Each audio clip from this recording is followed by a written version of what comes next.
क्या आपने कभी ये ध्यान दिया है कि एक सेंटेंस ऐसा होता है जिसमें काम होता है और एक सेंटेंस ऐसा होता है जिसमें काम नहीं होता है। तो ये किस तरह के सेंटेंसेस हैं जिसमें काम होता है, उस सेंटेंस को कैसे बनाया जाता है और उस सेंटेंस को क्या कहते हैं। जिस सेंटेंस में काम नहीं होता है वो कैसे बनाया जाता है, उसको क्या कहते हैं। तो दोस्तों, इस पहेली को आज सुलझाएंगे। और again you all are welcomed in your own Shravan Chavda's महफिल। Again this is your English mentor Shravan Chavda welcomes you in today's महफिल my lovely intellectual and Johnny moms.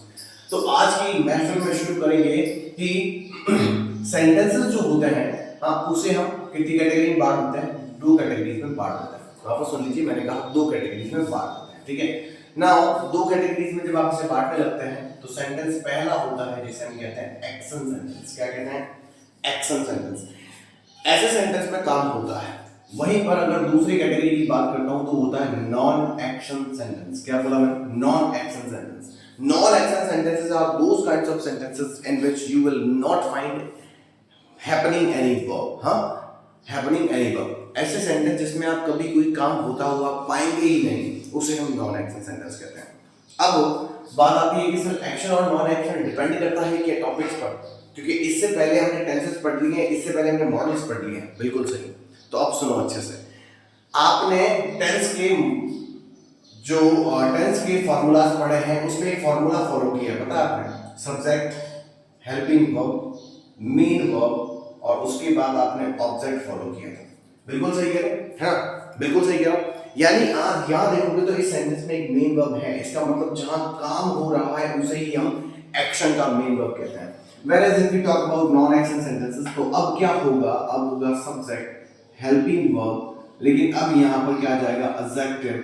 Adjective सिर्फ देखो क्या क्या आ सकता है।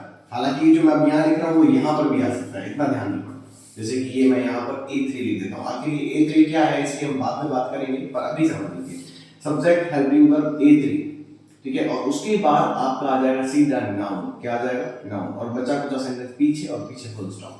So in this way you will be able to create your sentence। अब बात है ये A3 क्या है? तो भैया A3 सबको पता है क्या है। Need not to worry about it, but is you need to think only that how will I be able to create my action and non-action sentences।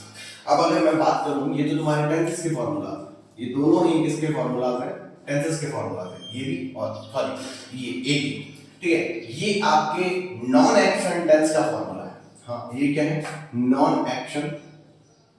अच्छा, टेंस हो गया, नॉन एक्शन तो यहाँ लिखा हुआ है, तो ये कौन सा है?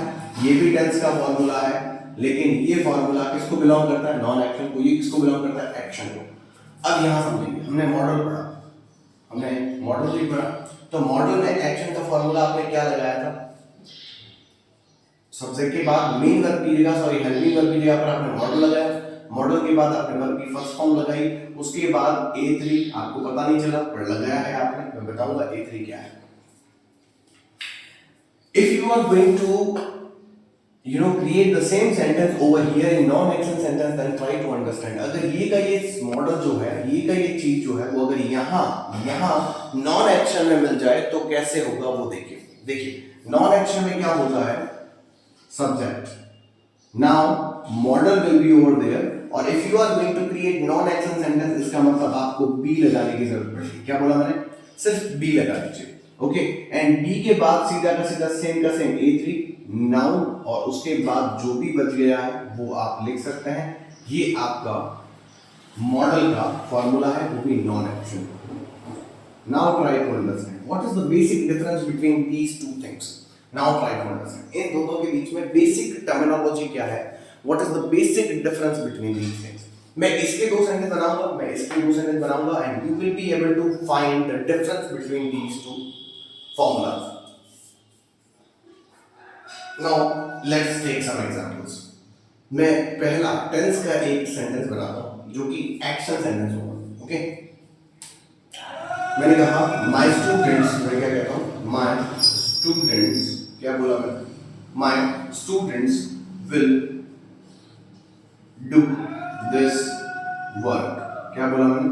My students will do this work. मेरे स्टूडेंट्स ये काम करेंगे, ओके। अब इसी का मैं मॉडल का सेंटेंस बनाता हूं। Now try to understand. Model का सेंटेंस बनाता हूं। मैं बोला माय स्टूडेंट्स हालांकि देखो ये भी मॉडल ही है, विल भी मॉडल होता है, लेकिन मैंने ऐसे तुम्हें समझाने के लिए लिखा है यहाँ पर विल, ठीक है, कि ताकि आप टेंस को कनेक्ट कर सकें। हालांकि ये भी मॉडल ही, अगर आप चाहो तो दूसरा लिख सकते हो, कोई तकलीफ नहीं, ठीक है। आगे चलते हैं। My students should do this work. अब देखो समझो, अब इन दोनों सेंटेंसों को देखने पर समझ में आता है कि यहाँ पर मैंने डू वर्ड का यूज किया है और यहाँ पर मैंने डू वर्ड का यूज किया है, राइट। एंड डू का मतलब होता है करना। क्या होता है? करना। मैंने क्या कहा? एक्शन जिसमें काम हो, ठीक है। अब बात करते हैं नॉन एक्शन सेंटेंसेस की। अब बात करते हैं नॉन एक्शन सेंटेंसेस की। ये आपके एक्शन सेंटेंसेस हैं। कौन से थे? Action sentences. और एक्शन का मतलब होता है दो sentences in which you are using what? Main verb, that's it. अब यहाँ समझना है। अब इसके सेंटेंसेस लेता हूँ, यानी टेंस का आपका नॉन एक्शन सेंटेंस लेता हूँ। यहाँ लिखा my students will do this work, ठीक है। हाँ, अब मैं यहाँ कोई दूसरा सेंटेंस लेता हूँ, मैं बोलता हूँ माय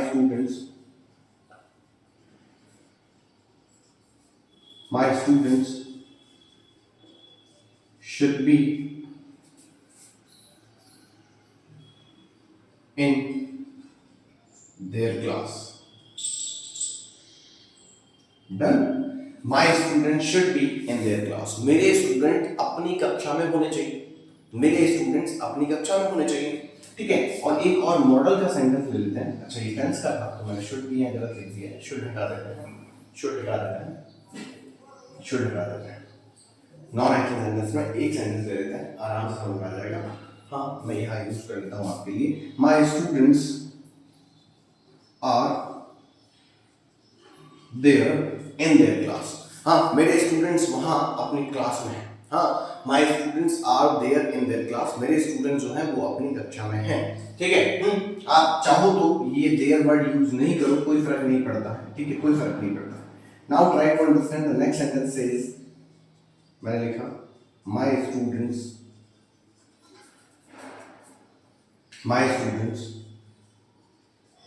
should be इंटेलिजेंट। क्या बोला मैंने? Intelligent. Okay, my students should be intelligent means what? My students should be intelligent मतलब मेरे स्टूडेंट्स इंटेलिजेंट होने चाहिए। But over here you need to understand कि हमने यहाँ क्या किया है, हमने यहाँ पर शुड बी लगाया। देखो, शुड के बाद बी लगाया। Okay, so over here you will be able to understand कि यहाँ मैं किसी प्रकार के एक्शन के होने की बात नहीं कर रहा हूँ। ओके, तो यहाँ क्या लिखा? My students are there in their class. मेरे स्टूडेंट्स वहां पर अपनी कक्षा में हैं। ओके, तो कक्षा में होने के लिए उन्हें करना कुछ भी नहीं पड़ रहा। But over here try to understand, my students will do this work. मेरे स्टूडेंट्स इस काम को करेंगे, करना। लेकिन यहाँ होना, दोनों में फर्क है। यहाँ होने की बात हो रही है, करने की बात हो रही है। इसका मतलब आप ये कहना चाहते हो कि एक्शन में करना का भाव आता है और नॉन एक्शन सेंटेंस में होने का भाव आता है। क्या बोला मैंने? होने का भाव। बोलो हाँ, ठीक है, होने का भाव आता है, ठीक है। यहां करना या करने का भाव, क्या लिखा? करने का भाव, ठीक है, समझ में आ गया। और यहां होने का भाव आता है।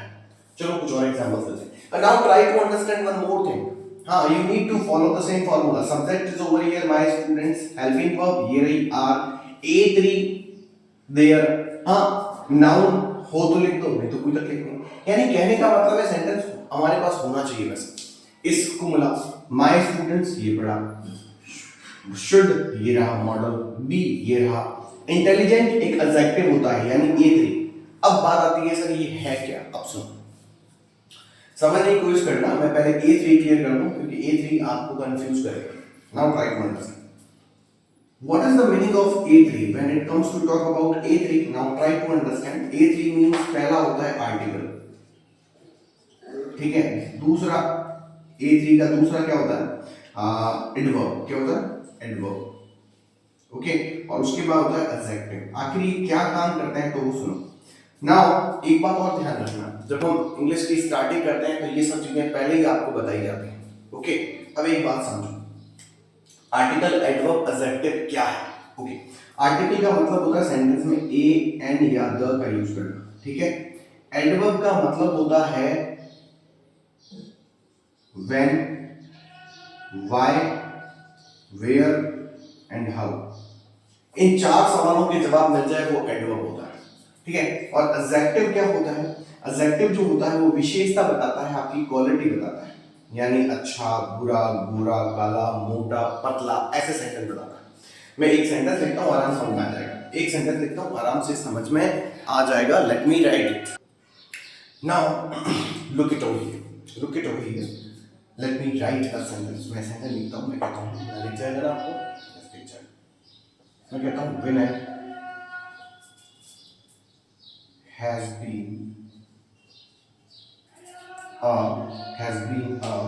Vinay has been a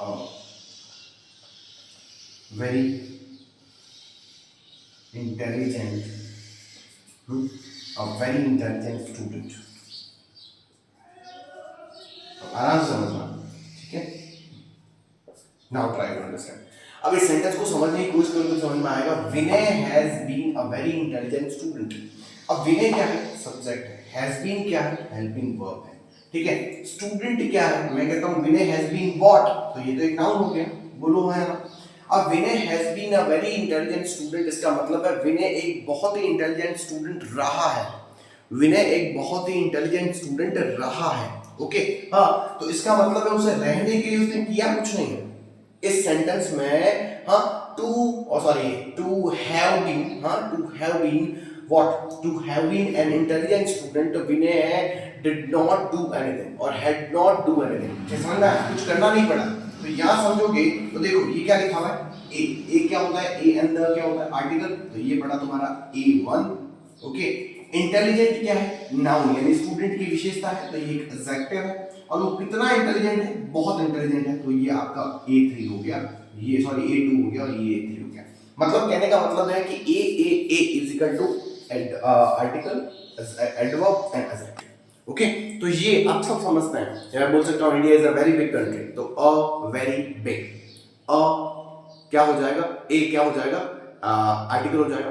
big very adjective and big यानी वेरी यानी एडवर्ब और बिग यानी एडजेक्टिव हो जाएगा। तो इस तरीके से आप तीनों का प्रयोग कर सकते हैं। I think this is quite clear to you, समझ में आ गया, ठीक है। तो इतना आज करा रहा हूं मैं। इसी नॉन एक्शन सेंटेंस को फिर से कंटिन्यू करूंगा, बट पहले एक बार एक्शन और नॉन एक्शन को बाइफिकेट करना समझो, थोड़ा सा चीजों को लेंथी करना सीखो, थोड़ा सा चीजों को एनहांस करना सीखो, ठीक है। तो यहाँ पर कुछ नॉन एक्शन सेंटेंसेस है, यहाँ कुछ एक्शन सेंटेंसेस है।